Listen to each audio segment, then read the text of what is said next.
we don't have a guy that's an estimator, and then we don't have a guy that's a project manager. What is luxury in construction today? Like, what does that mean?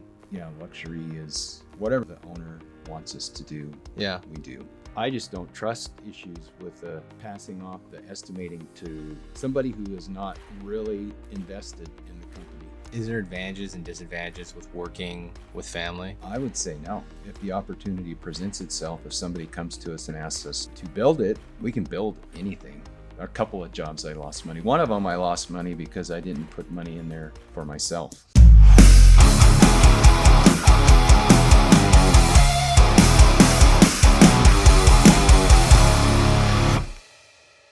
Before we actually start clarification. So are your sons the third generation or fourth generation Third. Booth and Sons? Third.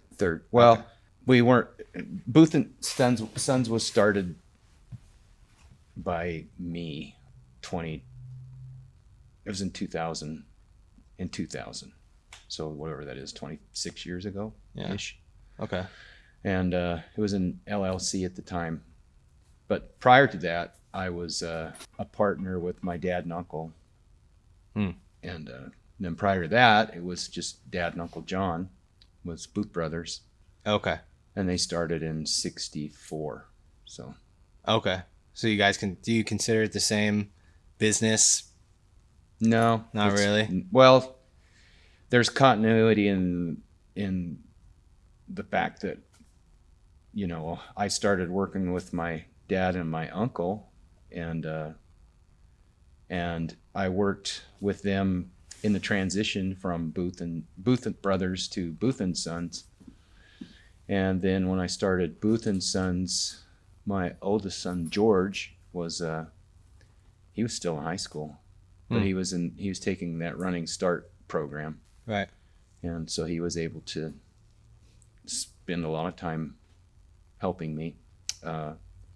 We started out building spec houses. Booth and Sons started out building spec houses, and Which is what? a house that you build on speculation. You don't have there's not a buyer for it, so you buy the lot, you build a house, and you hope somebody comes along and buys it. Oh, interesting. But prior to that, where I got my experience in commercial I was bidding and managing commercial jobs for Booth Brothers, Dad and Uncle John. Okay. So you kind of started out there. Uh-huh. Yeah.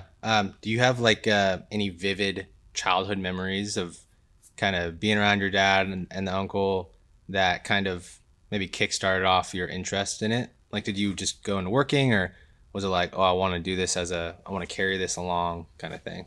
No, it was never anything like I want to carry on their legacy. It just kind of, I'm like a feather in the wind. I just kind of, the opportunity was there, and I started working with them, got married, started having kids, and that was how I supported my family. And I just looked for more and more opportunities to, expand my income. Right. And but yeah, it was never any grand thing to try to carry on a legacy or anything. It's how it turned out. Right. And I'm proud of my dad and my uncle, how they started. They started from nothing, and they were pretty successful. Right. Do you know a little bit about that story, like how they started and why they started? Dad, after he left the Navy, got discharged out of the Navy, he had an uncle in Sequim that was a contractor, and he went to work for him for a year or two, and then he heard about a program at Perry Trade School. They had a carpentry program at Perry Trade School, and he went to that. I don't know why he went to that and not an electrical. Right. But because if he would have went into electrical and I would have carried on an electrical contractor's legacy, I'd be really rich right now. Yeah, right. But he decided to go into carpentry because he liked what he was doing with his uncle, and he got hired. He joined the carpenters union out of Perry Trade School and got a job with working on the dams on the Columbia River. Oh, that's cool. Yeah. Oh, And then after it was Priest Rapids, after Priest Rapids shut down, they finished it.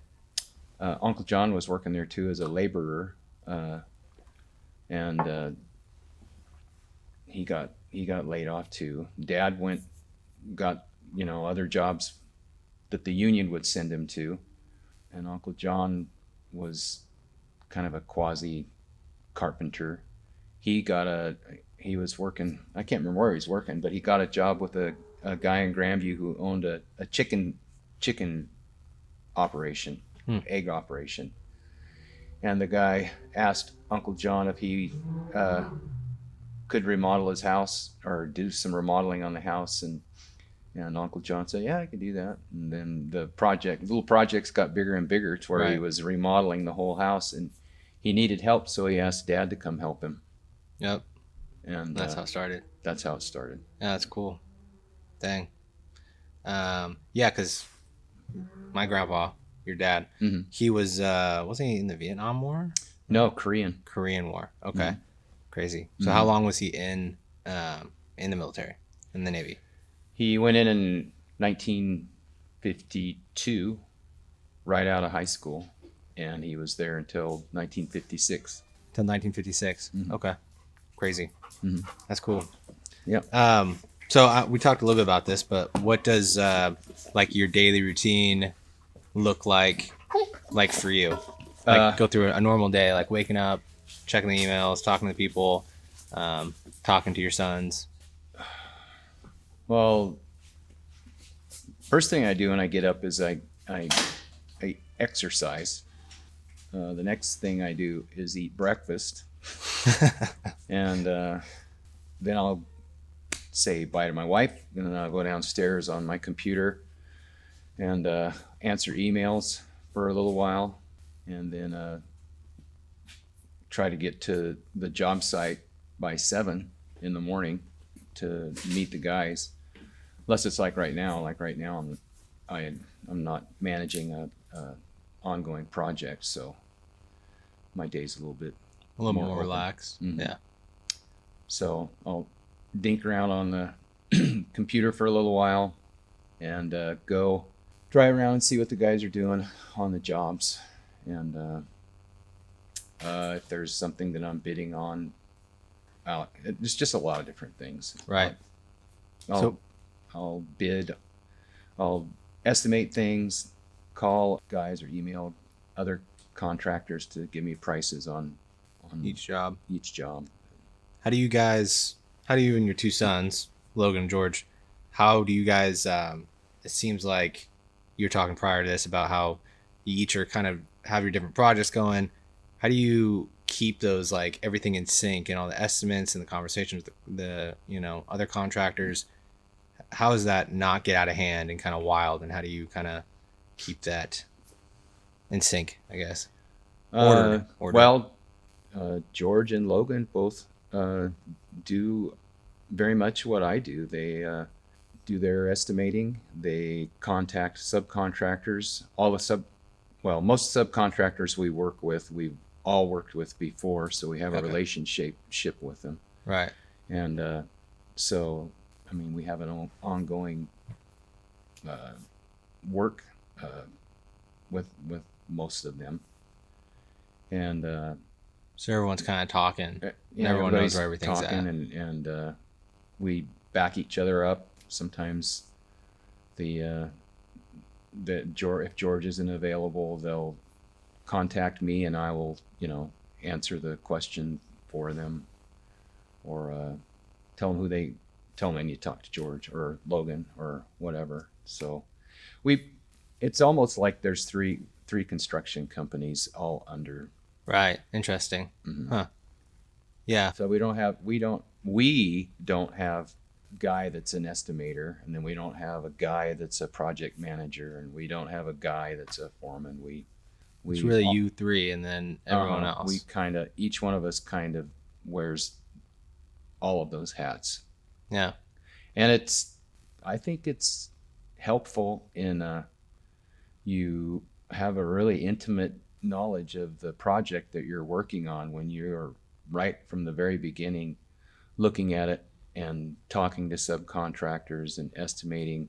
Right. If you're lucky enough to get the job, then you know what is expected.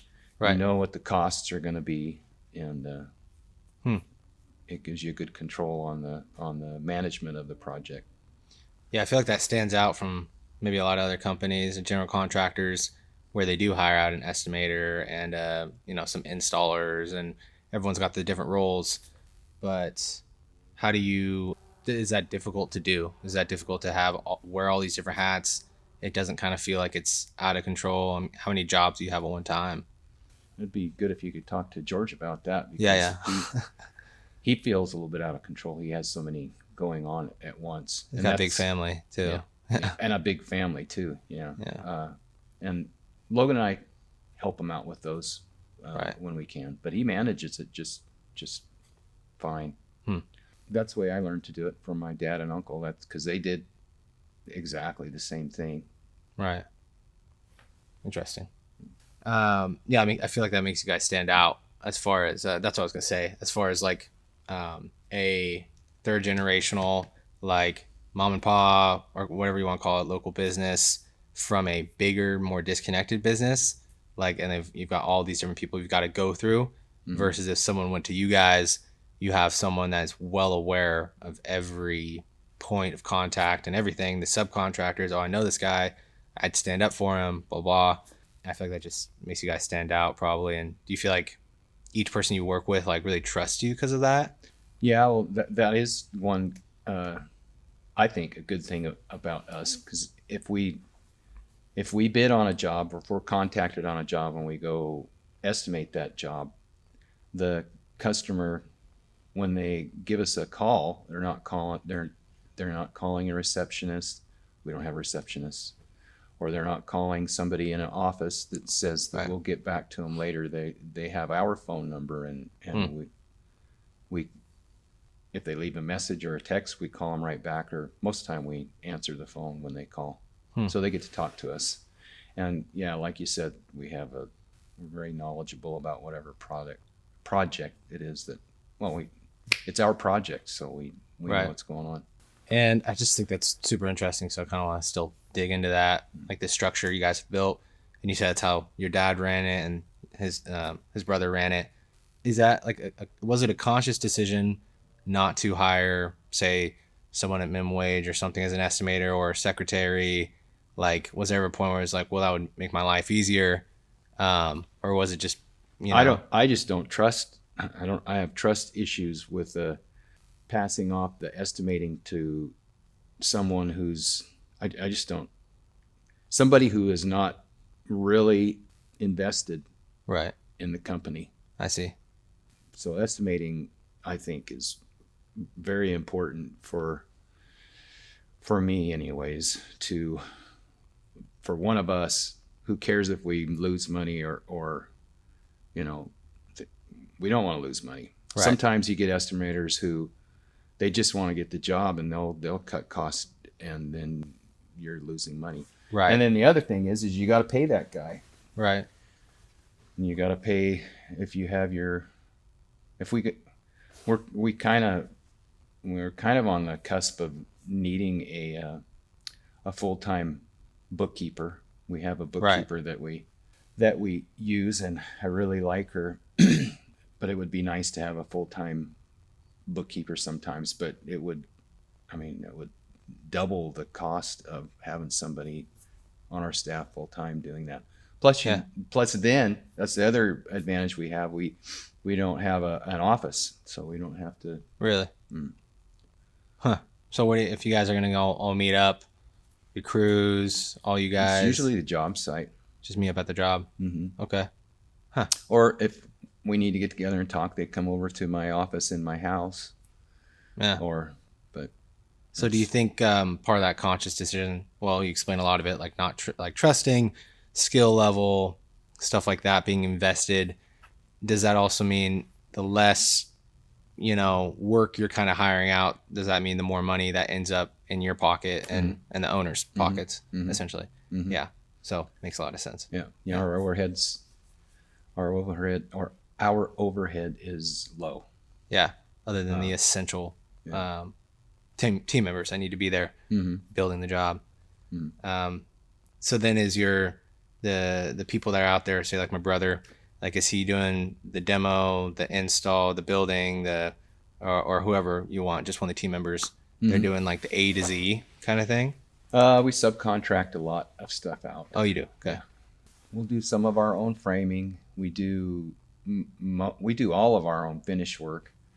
We do all of our own hardware and door installations, but we subcontract out casework, electrical, Stuff like that. Yeah. We probably subcontract out 80% of what we do. Okay. Yeah, that makes sense. That way you can spread out, you can do more jobs and Right. Do you feel like does that make it easier? Is it easier to have all these subcontractors kind of doing all these parts, or would it be easier overall if you were doing more of it now? it's way easier to have subcontractors doing all the different parts because they give you a price ahead of time.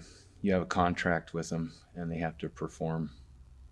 And Right. the guys around here are pretty good about, I haven't had too many guys back out on me or not do what they say they're going to do. There seems to be a code or an understanding around here with the subcontractors that they know they need to perform what is in the contract. I haven't had too many problems. Once in a while, a guy will back out on me, and then I have to scramble and try and figure out how I'm going to do it for the cheap bid that he gave me, and Right.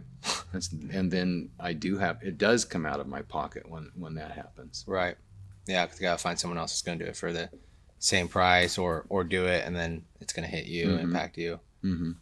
Over all this time that you've been in the business and with your dad and uncle, how have you seen Tri-Cities change, grow, housing needs, commercial needs, and what does that look like today compared to back then? Oh gosh, most of the places where houses are being built now or even commercial buildings like Road 68. That was all farms. Yeah, it's crazy. And they didn't build that bridge between Richland and Pasco, 182, until, gosh, it was 83 or something like that. So then to get to that part of Pasco, you had to drive all along 240, go over the Blue Bridge, get on Court Street and drive all the way. It took to go from Richland to what's West Pasco now. That took 45 minutes to. Really? Wow.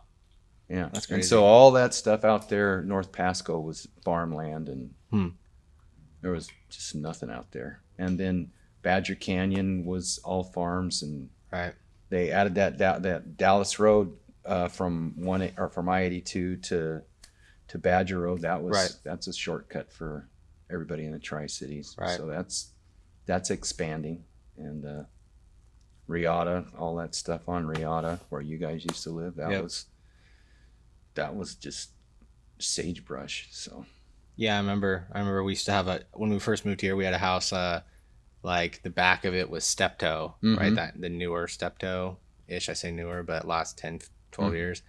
And we would jump our backyard. We'd go into this massive desert every single day and dig holes and run around the railroad tracks and all that. And now it's all suburbia. Yeah, it's old now. It's pretty all crazy. Old. The houses that are there now are old. So yeah, it's crazy. It's crazy to when I was a kid, I would look at a house and go, man, that's an old house. That's 50 years old. Well, there's houses that I've worked on that are getting really close to 50 years old. That's it's wild. I know we've been doing some business stuff for people recently, and some of their houses, very proud. They're like 1972, 1978. And one I went and looked at today, measured, and it had a wooden railing, that like kind of curved up, and it's all shaken and finally falling out of place, but it lasted however many years, 60 plus years or something. And just weird cutouts in the wall. And there was like one that had like almost like a drop for like plants or something, and very unique. And and the main living room had 2 drop down, those, it's like a foot drop or something, probably more. And then it goes to the kitchen or dining room table, and it's another goes up. And now people never do that for elderly and stuff like that. And it's just like, I don't know why they did it back then either, but maybe just design wise, or you didn't have the building codes that you have now. Yeah. So things have changed quite a bit. On your website, it says that you guys kind of focus primarily on like luxury, whether that be residential or commercial. What is luxury in construction today? Like, what does that mean? Well, I guess you're not using the cheapest materials, and you're not using the cheapest contractors. Public works, you have to use the cheapest everything, or you won't get the job. But Really? on some of the homes and private commercial jobs that we do, it's driven by the owner. Okay. And so, luxury is whatever the owner wants us to do. Yeah. We do. Yeah. Do you kind of encourage towards better material, and not for the fact of, yeah, sure, it's more money, but like it's going to be built better, stronger, last longer? Is that something you kind of encourage, or is it kind of like, hey, whatever you want to go with, you want to go with the cheapest thing, we'll go with that? It's more whatever the customer wants. We have a reputation of building nice buildings. We have a good reputation, and so I think that you'll work with whatever. Yeah. I mean, we could build a cheap, we could build a cheap house, but we can't compete with like Hayden Homes, or not that Hayden, I'm not disparaging Hayden Homes, but and probably should take that out. But we are not a production builder. Right. We are a custom builder. Right. And if you're doing a production line of homes, they get better prices from subcontractors, from suppliers, just because they buy so much.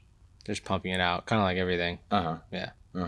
But if you're if you only do like 3 big houses a year, then you don't get the discounts or whatever. Yeah, because they don't have just some big 15,000 square foot warehouse full of wood and metal and all this stuff. No, we don't have that. Yeah. And for like cabinets, for instance, if you're using a custom cabinet maker, he can't do 80 houses a year. He can maybe do 10 or 15 houses a year. Right. And so it's the same thing with him. He's not going to get the discount pricing, and they probably wouldn't want to anyways. They want to build a nice product. Right. And that's what we are. Yeah, exactly. It's cool. Is there advantages and disadvantages with working with family, working with your sons particularly? I would say no, not with my family. No, okay. With my. So, so no disadvantages. How about advantages? Lots of advantages. And what does that look like? Well, they love me, so they don't want to stab me in the back. Right. They don't want to steal from me. Right. They have my best interest at heart, and it's likewise. From the other way around. I want them to be successful. I want to help them out as however I can for them to be successful. And we're family. So yeah. And I know it doesn't always work out that way with some families. I've heard bad stories, and people ask me that question a lot. I could never work with my dad, or right. But well, your dad, you could work with your dad. I could work with my dad for sure. Yeah. I have a good family. I love my family. I didn't really understand that when I was a little bit younger. I just immature, I didn't realize it. But as I've gotten older, it's like I have a good family. Mm-hmm. Most of the world would kill to have a family at all, if not a great family, you know? Yeah, I could work with my family. I love my family. We have our disagreements and stuff sometimes, but nothing. We never I very rarely do I ever fight with my family. And if we do, it's a very short little stint of some stupid conversation and then move on and it's fine. So, Yep. yeah. Yeah. That's the way it is with us. Yeah. We all get along. Do you think, does it seem like George and Logan are taking steps to grow the foundation of kind of what you've built for this company? Like, are they expanding it or just building on prior systems maybe that you put in place? No, they're trying to expand. Okay. And what does that look like? George is very charismatic, like you said, and Logan has lots of ideas, lots of good ideas, and I think he kind of wants to take over my role maybe in a couple of years when I retire. But yeah, Logan, they're both really solid. I mean, and our volume has tripled since they came into being partners in the company. Right, because it was not always that way. They were just team members. They were Carpenters. they were carpenters. And, yeah. Okay, and how long ago was that they joined in with the leadership per se? Georgie probably. I shouldn't call him Georgie. George. Is that not a professional name for him? Yeah. People know him as George. Yeah. I know I always call him Georgie too. Yeah. That's That's our family name. But my mom still calls me Georgie. So. Oh, okay. Yeah. Probably 10 years ago for George, maybe a little bit more. Since he graduated from college, he could have if he wanted to gone on. He could have done anything he wanted to. He's brilliant. Right. What do you go to college for? He's got a degree in I always mess it up. Some kind of a marketing degree, business management. Okay.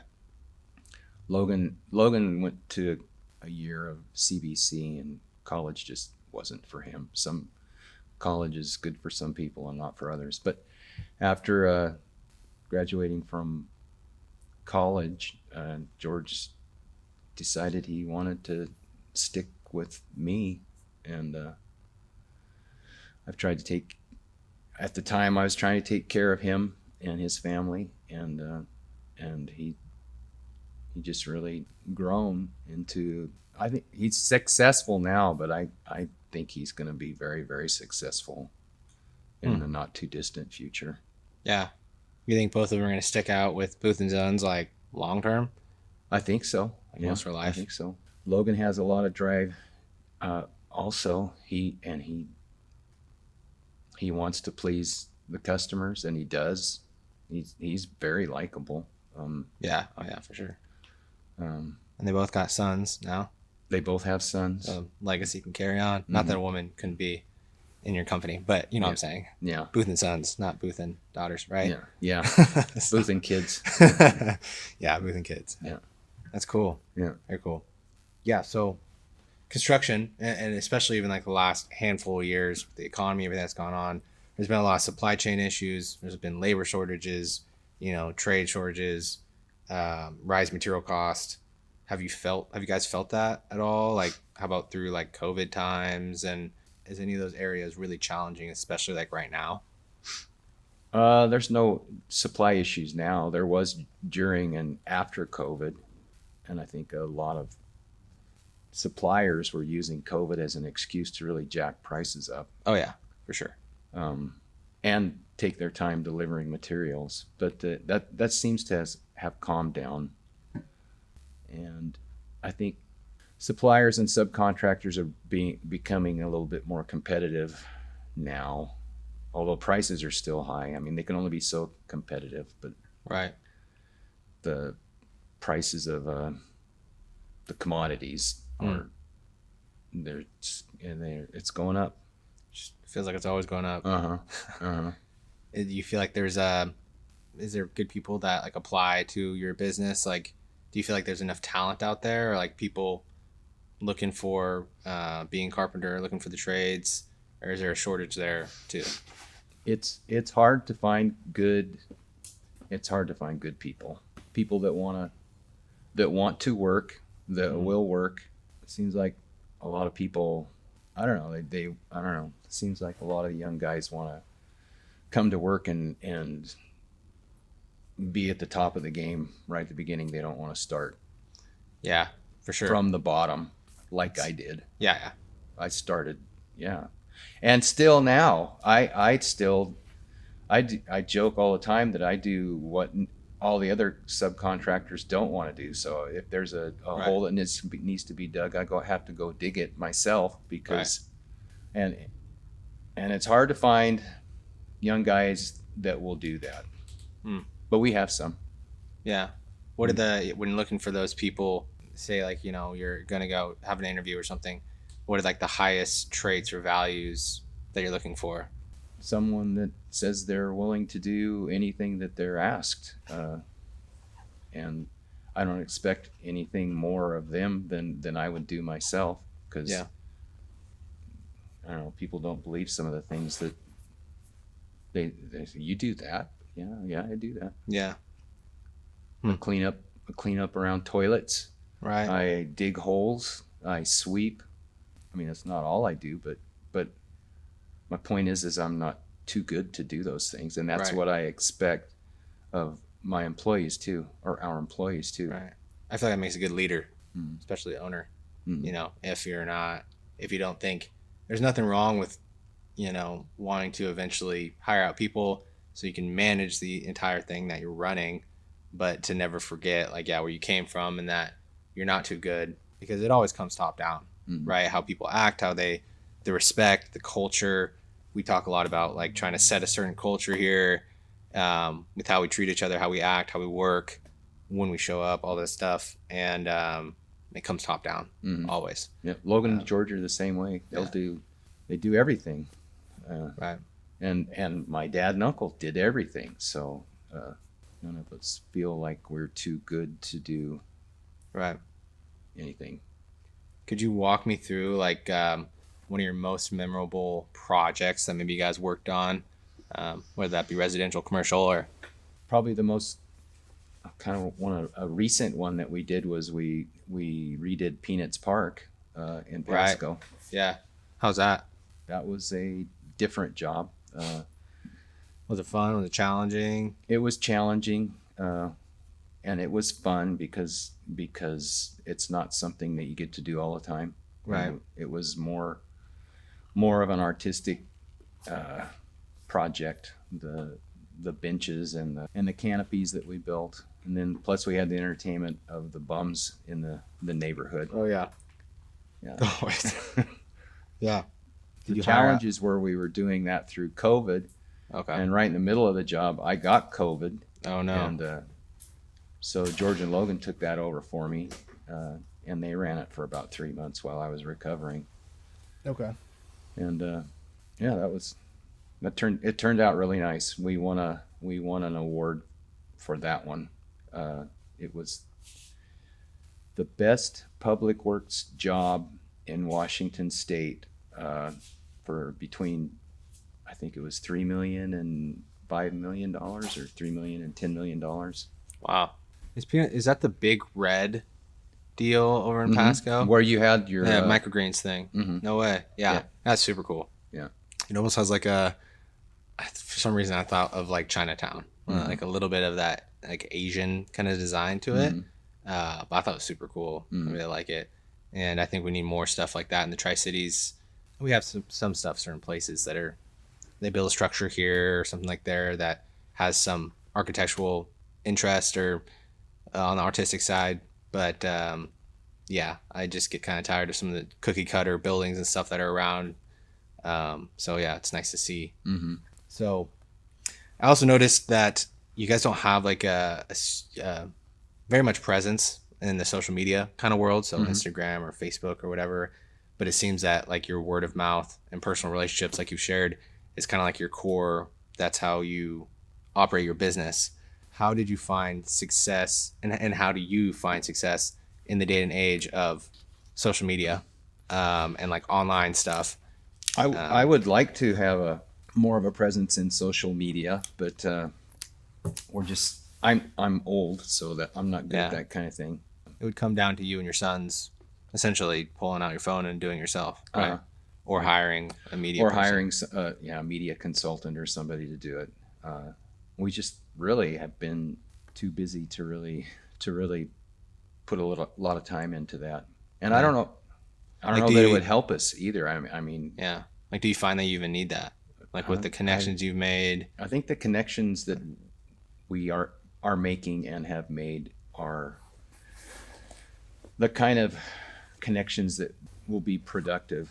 And I'm not so sure that having a big social media campaign would really attract the kind of business that we are looking for. Right. Yeah, because it seems like you guys have more than enough work. It seems like you're always going forward. And they say that even today, like, word of mouth is still the best marketing. And I've brought this up a couple times to people and some people who've been on the podcast. But I think in the day and age of AI, even, that's the big thing right now, right? Is that people are just going to crave more and more this personal relationships, actual, like, real people, as crazy as it sounds, but not robots, but real people, not some system. Or I don't know if you ever call somewhere and you get that AI robot. That makes me mad. Like, I'm like, no, I skip through all the settings. Like, let me talk to a real person, because I know this message won't get to someone, and so anyways, it seems like, word of mouth, if you can create a career and you can start making those personal relationships, is still the best way to run a business. And I still think it will be in the future. And I think social media can get you there. I think marketing can be a good, booster to get you to the right people. But if you don't establish those relationships and you don't establish those connections, then you're going to have to just continue pouring lots of money into marketing and social media, and it's just not going to do the same thing. It's not going to create a legacy, so you say, right? But looking forward into the future of construction with Tri-Cities Market, is there anything along the lines of like sustainability, smart homes, anything like that you guys you're excited about or kind of looking into? Like, no, not really. None of the fancy stuff. I mean, if the opportunity presents itself, if somebody comes to us and asks us to build it, we can build anything. Right. And then if there's a part of it, like the smart home part, you find someone that can install that part. Yeah. Yeah. Because you said a little while ago that Logan had some good ideas, George had some good ideas. Do you feel comfortable sharing any of those, like these ideas that maybe they'd want to implement in the future? Or no, not really. Okay. Logan has a lot of ideas that are more along the social media line, and he may develop those. That's really not my place to say. Yeah, for sure. Yeah, I could see him doing it though. Yeah, they're both charismatic, maybe in different ways. But Logan's got a good face. He could be a social media person for sure. And a perfect family. Great family. So yeah, that'd be cool. Yeah. For anyone listening, to this whole podcast and what you do and what your sons do, what are like some 3 reasons why people should use you guys over blank and blank, right? Or whatever production home company or other custom home company, nothing against them, but what makes you guys stand out? Well, you'll have a personal relationship with us. Like I said, when you call, you'll get a hold of, one of us. Our prices are really good. We're very competitive. When we do bid against people, we're very competitive. We're usually in, first or second or third place in a competitive bid. So, how do they rate a bid? What do you mean by that? Well, it depends. Just by price? It's the price, and usually people take the lowest price. If you're asked to bid on a project, they'll take the lowest price. So really? Do they like do background checks into the company at all, or sometimes? Yeah, if it's well, even on commercial projects or on public works projects, they'll ask you for a qualification statement, and you have to put down projects that you've done. They ask for some of your financial information. Okay. And so they will do background checks, and some private customers do the same thing. Yeah. But that doesn't come up for us that often anymore. Now that we've been around for a while, people usually come to us knowing who we are and Right. and what we've done in the past. And How do new clients get to know you guys, and where do they find you if you don't have an office, and like people maybe they don't want a home right off the bat, but if they just want to chat with you or one of your sons, where can they find you? for homes or for They just they want to chat with you face to face about building a home or building a property. Where would they find you? we don't have a realtor under contract, but there are some realtors who know us and will give our name to potential clients. And there's some architects around town that know who we are. Okay. And they'll pass our name along to people. Do you guys ever go to like the HBA or? We're members of the Home Builders Association, but that's a better vehicle for, I think, for subcontractors than for building contractors. Really? Okay. I don't think potential home buyers go to the Home Builders Association to look for contractors or building contractors. Yeah. I think that's That makes sense. more of a thing for subcontractors. Although it's a nice organization to be a member of. Yeah. If you are then trying to find some more work, like you mentioned earlier, you guys are trying to stack up some more jobs. Who's your first contact? Who do you first reach out to start looking for that stuff? There's Tri-City Construction Council is a place that we get a lot of our jobs out of. Okay. And it's associated with the Spokane Plan Center, and I think there's one in Yakima too. But there's jobs all over the Northwest that come into that, and you can look at them. What is it? Council? Construction Council, Tri-City Construction Council. It's just kind of a place to put all the bids in kind of one. Yeah, architects and public entities post jobs on there. They'll post it in the paper. You can look in the paper if you want to and find jobs. Huh. But the Construction Council has people just send jobs to there, and then they send them out if you're a member, so you can get on the construction. It'd be a good thing for you guys. Are you members of the construction? That's where we got the Ellensburg job. Oh, is it? We did bus stops, benches, for the city of Ellensburg, and we got connected with that job through the Tri-City Council.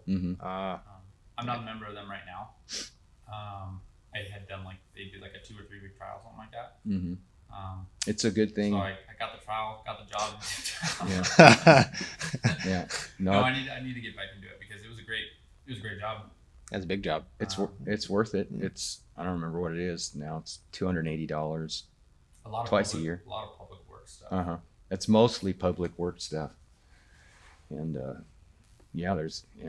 if you don't mind traveling, you could travel all over the place and do things, which would be good for a subcon. As a general contractor, I don't like traveling more than an hour away. Right.